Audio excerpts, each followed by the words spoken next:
Hello, everyone, and welcome to Kilowatt. My name is Bodie, and I am your host. And sorry, my daughter is having a sleepover, and there's lots of noise just outside my door. So I don't know if anybody's going to try and barge in while I'm recording this. Also, for some reason, we have 4 kittens at my house, and they're not staying. But for some reason, we have them. They're adorable, but they're not staying. Let's see. We have a big show for you this week. And we're going to get right into it. But first, I just want to say thank you for all of the support on the last 2 episodes. I get at least on these kinds of episodes, I get at least 1 negative comment, and I didn't get that. Constructive is not the same as negative as far as I'm concerned. So thank you. Thank you all for doing that. And if you had a negative comment and you kept it to yourself, thank you too. Also, I want to thank Steve and Allison for allowing me to use their content, because I wouldn't have done 1/1000th of the job that they did in explaining how electricity works. So I appreciate them letting me use that. Other than that, I had a good vacation. I am ready to get back into the shows. So let's go ahead and jump into this right now. Hyundai showed off images of the Ioniq 6. It's really more of a sneak peek. It was supposed to be a big reveal, and really we got a sneak peek. This is a very sleek and beautiful car. The Ioniq 5 to me looks a little bit like a stealth bomber. It's kind of got that vibe. But the Ioniq 6 is something very different. It's very swoopy. Just say it's just curved. I don't know how else to explain it. You'll have to look at it if you're curious. It has a drag coefficient of 0.21. The Model 3 has a drag coefficient of 0.23. So it's very good in terms of its aerodynamics. If Apple was going to announce a car, I would imagine that it would look a lot like this vehicle. It is very pretty. And it's very kind of Apple-esque, in my opinion. We don't have any official information on this vehicle. We'll get that in July, because now what car companies do is they give you a sneak peek, and then 3 weeks or so later, they actually reveal the car, which I would just reveal the car. We don't need the sneak peeks. So, but I'm sure their marketing department needs to justify their existence. So that's why we do that. Anyway, speaking of Hyundai, the Kia and Hyundai offices were raided in Germany based on suspicions of emissions fraud. The German authorities alleged that Kia and Hyundai illegally used hardware or software, or both, to defeat diesel emissions tests. According to the German authorities, over 210,000 vehicles were sold with this alleged hardware/software. Oh man, I hope that's not true. Come on, Hyundai and Kia. What's going on? Volkswagen got in trouble 8 years ago for this. Why are you doing it? You should know better. No excuse. You should probably pay a higher penalty than they did if you're actually doing this, because you know better. You had an example, and the example was not to be followed, which was Volkswagen. But maybe they think that by doing this, they'll become a better EV company. I don't know, because that's what happened to Volkswagen too. Let's talk about NIO. NIO delivered over 200,000 vehicles in total for the entire life of the company, and they are expanding rapidly into different markets. So I'm sure the next 200, the 400,000 milestone, will be hit in a much less time. I don't want to predict, but I'm guessing, 2 or 3 years, we're going to hit 400,000, maybe sooner. And then in sad NIO news, this kind of sucks. 2 people died when they were testing a NIO vehicle, according to the Washington Post. The vehicle was on the 3rd floor of a Shanghai parking structure. The next details we're not clear on, because somehow the vehicle just kind of fell from the 3rd floor. We don't know what was going on. We don't know if they were testing self-driving features. We don't know if they were testing some specific feature in that parking garage. Why they were there, we just don't know. Unfortunately, they died though. So that sucks. This happened over a week ago, and I checked today. We still don't have any additional information. As we learn more, I will keep you updated. Ford issued a recall on the F-150 Lightning. The tire pressure monitoring system, the TPMS, is faulty. Basically, Ford states this issue exists because the recommended tire cold inflation pressure value in the body control module was incorrectly set to 35 rather than 42. So this only affects vehicles with 20-inch and 22-inch wheels. Tom Malogny actually picked up, I saw on Twitter, his F-150 Lightning today, and the dealership said, you know what, we can't give this to you because we need to have this recall taken care of before we can give you the vehicle. And he was pretty sure that he was not going to get his vehicle until after the 4th because it's a software update, but it's a software update that has to go through the dealer, which is, in my opinion, problematic. But there you go. If you have an F-150 Lightning and you have 20 or 22-inch wheels, monitor your tire pressure until you get your software update.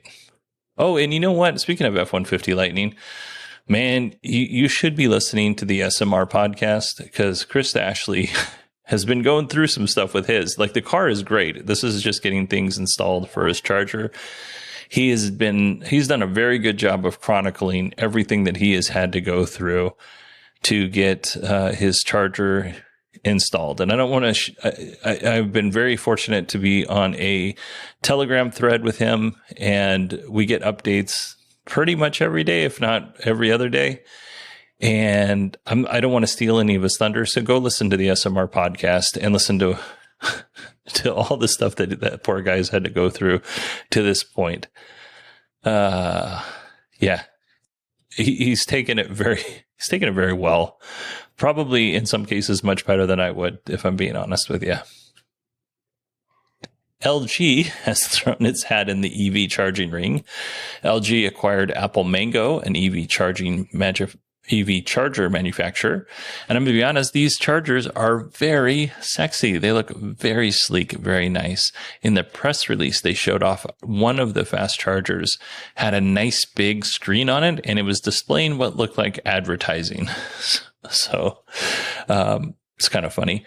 Right there in the press release, not even going to hide it. I really hope that they come out with a level 2 charger for the home. I do not want it to have advertising, and I don't want them to sell my information, which is probably what they'll do. But, you know, it's a really nice looking charger. All right, that is it for our EV news. Let's go ahead and jump into our Tesla news here. First up, Tesla has launched a partnership with PG&E, which is an electrical company, utility company in California, that will pay Powerwall owners to help stabilize the grid and limit or eliminate brownouts. So the plan is called the Virtual Power Plant, or VPP. How it works is the Powerwall owners voluntarily sign up to donate some of the power from their battery pack to the grid. This reduces the reliance on peaker plants, which are these plants that only fire up if the grid's under a lot of strain, but they run on fossil fuels, so that's kind of problematic. So the peaker plants, they prop up the grid. The plan here is the Powerwalls will do that same thing without needing to turn the peaker plants on as often or at all. So if you volunteer, you will be rewarded with the knowledge that you're doing your part, and there's also a monetary reward as well. During an event, you will be paid $2 per kilowatt hour you add to the grid. So this equates to anywhere between $10 and $60 per event, depending on how big your Powerwall system is and how much you decide to let them take from your battery. So you can say, you can take 2 kilowatt hours from my battery. And they can say, cool, here's $2 or $4. Or you can give them more. It's up to you. Utilities in Europe have been doing this for quite some time now. So I'm glad that, and I think in like Vermont, there was a company that was doing this as well. So I'm glad it's making its way to the West Coast. Tesla has paused deliveries of the Model Y in Berlin because of a motor issue. Electrek says, based on what they've seen and are hearing, the issue is only affecting the Model Y performance. Tesla hasn't confirmed anything, but I will keep you posted as we get more information. since the last time we chatted, Tesla has raised prices on most, if not all, of their vehicles. And I think you're all aware of how I feel when they do this. It's very frustrating. And it's frequent enough that they raise prices that I just don't really check on vehicle prices anymore to see if there's any changes, because I just assume in a couple of weeks there's going to be another price hike of $2,500, because that's what it always seems to be. It's like $2,500 unless you're a Model S or a Model X buyer, and then it's $5,000. Yeah, this concerns me for a lot of reasons. The Model 3 and the Model Y were supposed to be Tesla's affordable models, and we can safely assume that they are not. And because it's all about me, we're going to talk about the Cybertruck. One nice thing, I have a nice little bit of news out of this story, is Elon has said that pencils are down on the design of the Cybertruck and everything is locked. So that's great. I'm super stoked about that. But here's where my concern is, and this is where it becomes all about me. Here's where I'm concerned is I may not be able to afford a Cybertruck when it comes out. I realize that I'm looking at it right now. I have a reservation for a dual motor all-wheel drive with full self-driving capability. $50,000 or $49,900 for the truck, $7,000 for the full self-driving. It's a lot of money. And with taxes and everything, we're looking at $60,000, right? My concern is Tesla's going to decide we're not going to make the single motor or the dual motor. We're only going to make the tri-motor or the quad motor. That's a real concern. The other concern I have is that they're just going to say, hey, you know what? You have a reservation. We'll honor the $7,000 full self-driving, but you're kind of on your own on the price, because the price has gone up now and you need to pay more or just not get the truck. So these are real concerns that I'm having. So I was at the doctor's office the other day, and if you've been to the doctor's office recently, you know you got to wait. So I did some math. Here's what I did is I took the price of the Model 3 and Model Y in November of 2019, and I compared it to June 2022. And here's what I found. Let me pull up my spreadsheet here. So, roughly from November 2019 to current June 2022, the Model 3 was roughly raised about 17%, has increased in price about 17%. The Model 3 Performance was actually a modest 10%. The Model Y Long Range and the Model Y Performance saw quite a difference in percentage of increase. So the Model Y Long Range got an increase of 23.71%, which is hefty. The Model Y Pro had an increase of 13.72%. But here's what I didn't want to do is I didn't want to do the math for all of these percentages. So I just averaged them out. They averaged to 16.52%. So if the Cybertruck, which originally started at $49,900, if it went up by 16.52%, that would be $58,143. Or if I added full self-driving to that, which is $7,000 for me, it would be $65,143. With tax, we're looking at over $70,000. So that's pretty high. So I was like, you know what? Let's go ahead. 10%, the Model 3 Performance went up by 10%. So let's just say Tesla adds 10% to the price of the Cybertruck. Well, that would now make it $54,890, which is not great, but might be able to do something with that. With full self-driving, it makes it $61,890, which I'm probably that's getting into the range where I'm already in the range where I'm not comfortable. That's in the range where I'm probably not going to be able to afford that car. Okay, and then if I did the 10%, which is the lowest that the vehicles were increased, I'm going to do the highest as well. So that's 23.71%. So the Cybertruck at 23.71% increase would be $61,731. With full self-driving, that's $68,731. That's definitely out of my price range. And I don't know, I really feel strongly that Tesla isn't going to increase the price of the truck. I I don't think they're going to do that, but I also feel almost as strong, if not as strong, that they're just going to say, we're not going to do the dual motor. I definitely don't think they're doing the single motor, but I think they're just going to say, we're not going to do the dual motor. We're just going to do the tri-motor and the quad motor because it's going to make us more money. And you know what? I can't hate on them for that, but it's also, frustrating. But, I might be pleasantly surprised. So, and maybe they'll offer the dual motor for a very short amount of time before they decide they don't want to deal with it anymore. And I'll be able to get mine when they do that. Who knows? Tesla has relaunched Enhanced Autopilot. So basically they took Navigate on Autopilot, Auto Launch, Lane Change, Auto Park, Summon, and Smart Summon. They packaged that up into Enhanced Autopilot, and they're charging $6,000 for it, which I think is great. Now, in terms of full self-driving, that's still $12,000. So what do you get for $12,000, an extra $6,000? Well, you get everything you would get with Autopilot, and then you get everything you would get with Enhanced Autopilot. The two things you're not going to get is traffic light and stop control, which actually is a pretty cool feature, but I don't think it's worth an extra $6,000. And presumably, you'll get full self-driving whenever they decide that that's done and ready to come out. So I've got things to say on this. I've been complaining about the price of full self-driving forever.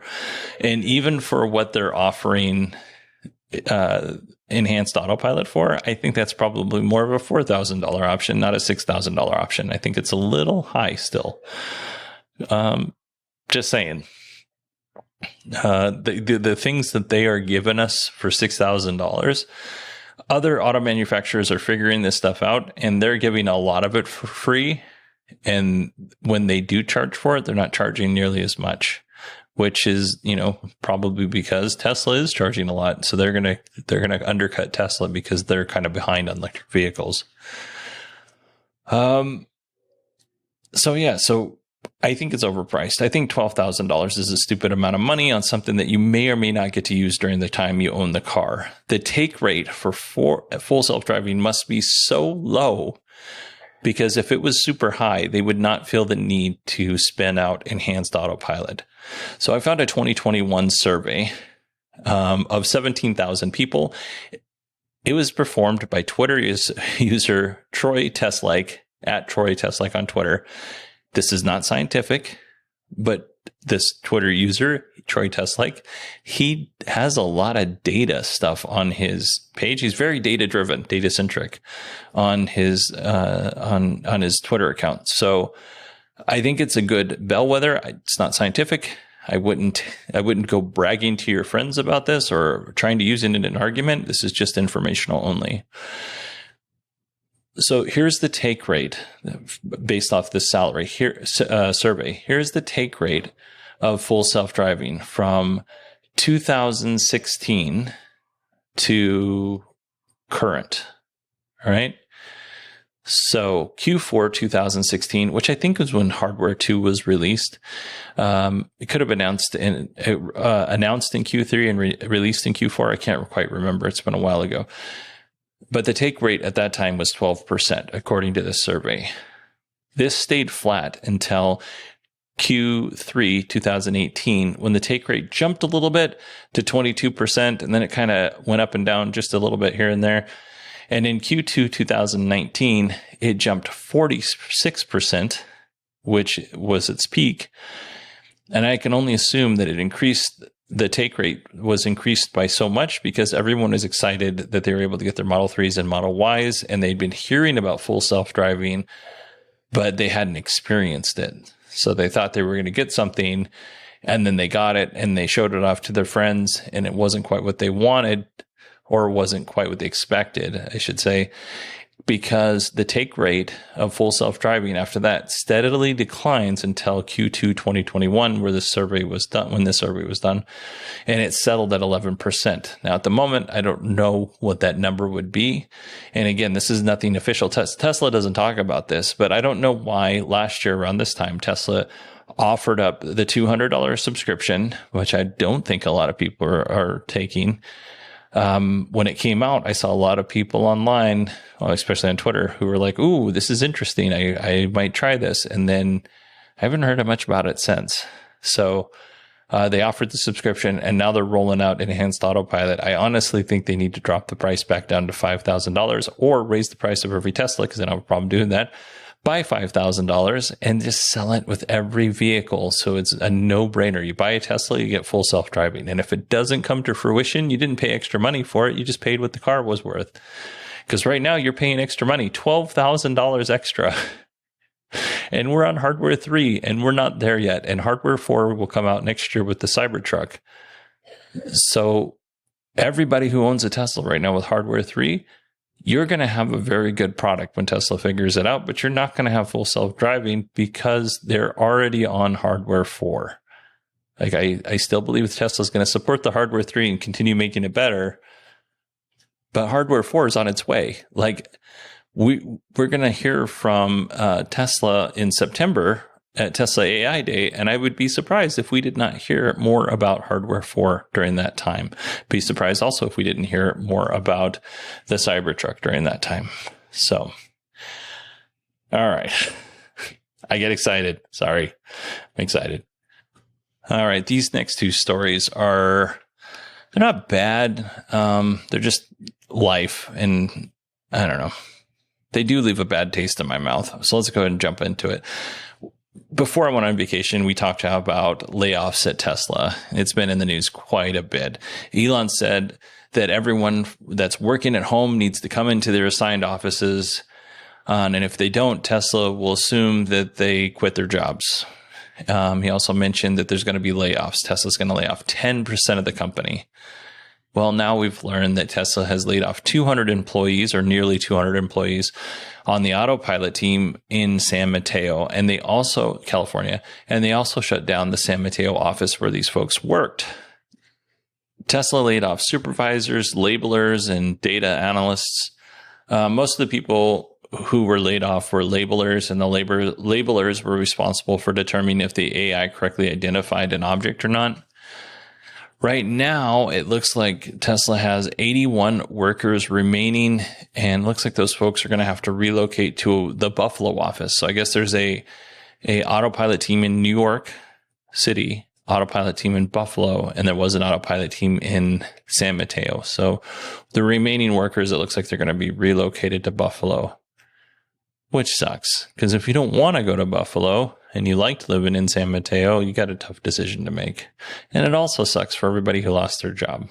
So I really like to hope that in a big organization like Tesla, they tried to find these folks jobs within the company instead of just laying them off. Because I'm sure, I understand they're reducing the workforce, but I'm sure some of these folks would be good in other departments you're trying to grow. So anyway, that sucks. In similar sucky news, I started this off by saying it wasn't bad, but it is what it is, but it sucks. This all sucks. Here's similar sucking news.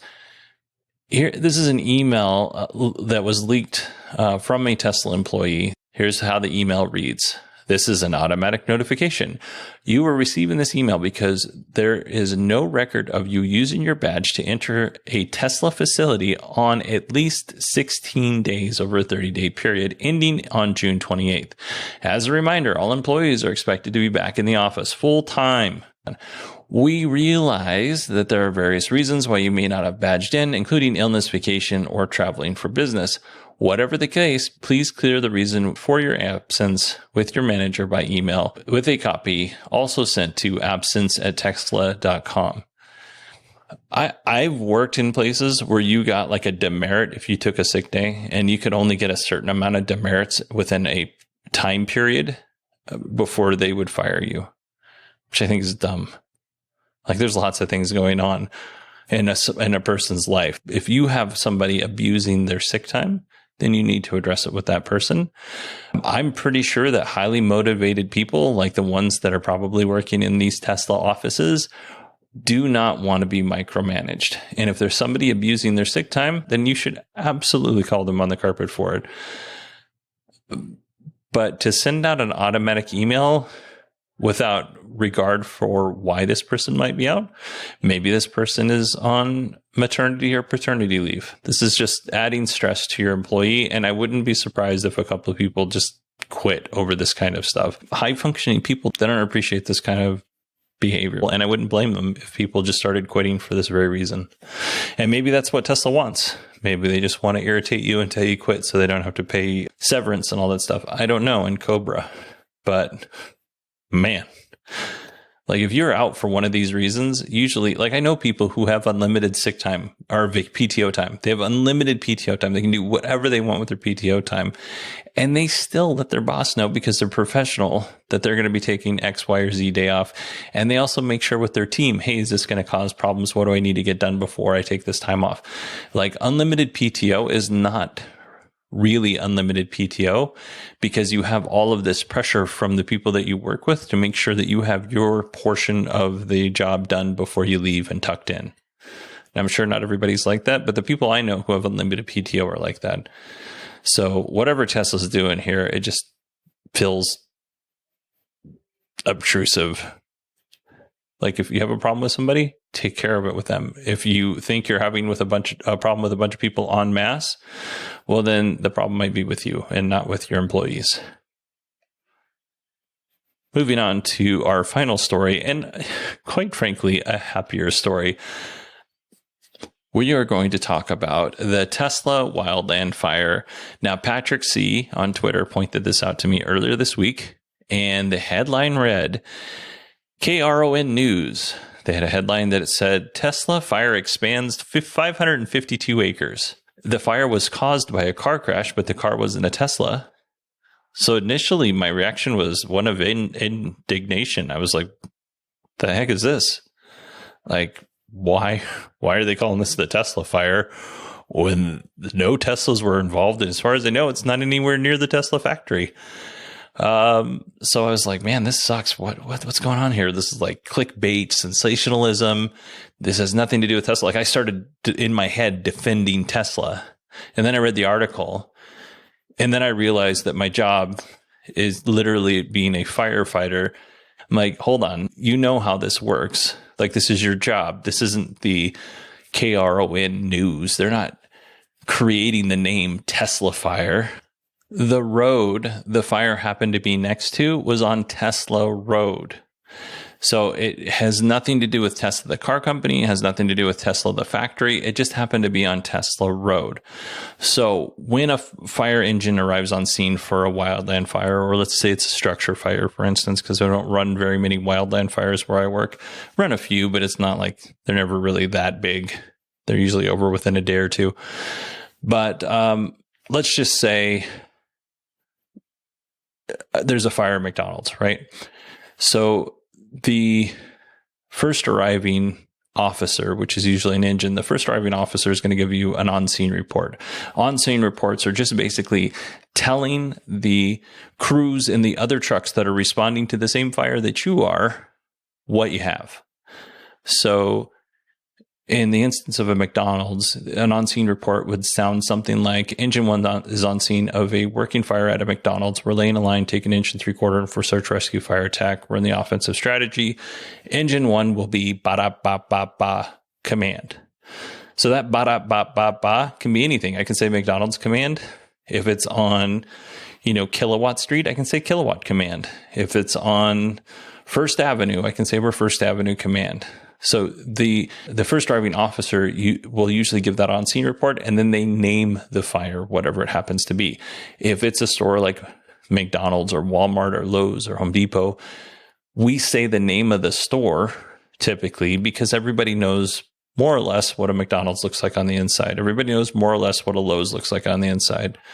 So that's just kind of how we name fires. So if you were an engine captain and you arrived on a fire on Tesla Road, you're not going to think, well, I'm going to be clever here in most cases. Sometimes we're clever and try to be funny, but you're not going to think in most cases, oh, I'm going to call this Tesla Road because Tesla, the car company, is an electric car company and they get in trouble or they take a lot of heat for their cars catching on fire. So I'm going to go ahead and one up them and just go ahead and call this Tesla fire. No, they're on Tesla road. So that's what they call it. They just call it Tesla command, and that becomes the Tesla fire.